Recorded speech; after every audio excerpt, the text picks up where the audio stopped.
So I help other people write book, and it's like, yo, that's wrong. That's not how you do it. Oh my gosh, you're gonna put this out in the world as knowledge? Help me. So what is the incentive for an individual to do anything about this? Because they're getting paid the same. Well, yeah, I mean that's a very important point. And I've been in this industry 47 and something years, and I'm amazed at how even today software being developed on a day-to-day basis, on a line of code basis, is not that different than what we were doing 47 years ago. Now, my point, yeah. Well, my point is that I'll go into organizations to teach classes, do consulting, whatever, and what you need to do, what you will benefit from, is something like acceptance test driven development. Which, by the way, the anecdotal data shows that for those organizations that are doing acceptance test driven development alone, that it cuts rework percent in half. You want to go from 60% rework to 30% rework? Simple thing, acceptance test driven development.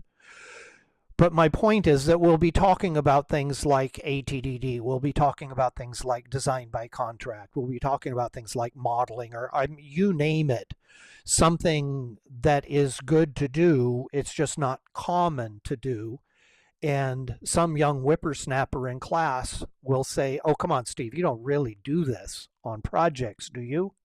And my answer is, yeah, absolutely. I mean, even today, I do write code as a hobby, playing around with retro computing and the like.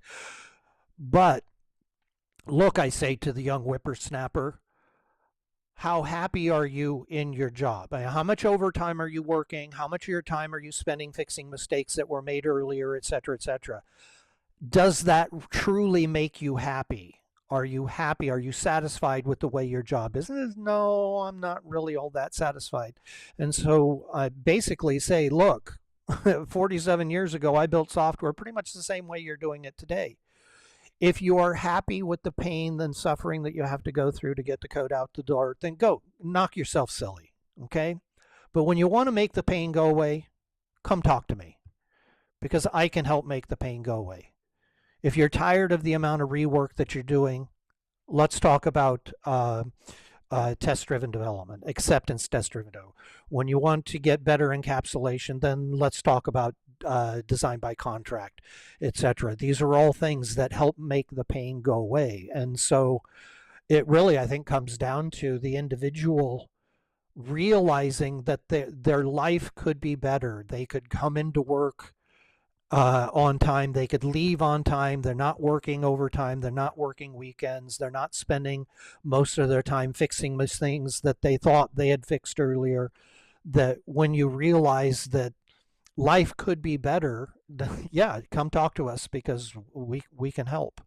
But that's a really interesting point you raise, and I know that we have written about that as a company, in that the average software project out there that most people are familiar with tends to not be really pretty, and tends to not be a good experience for so many people. There's so many engineers who just have not been on great projects over their careers, and they just think that's the way things are. There really aren't that much better ways of doing it, right?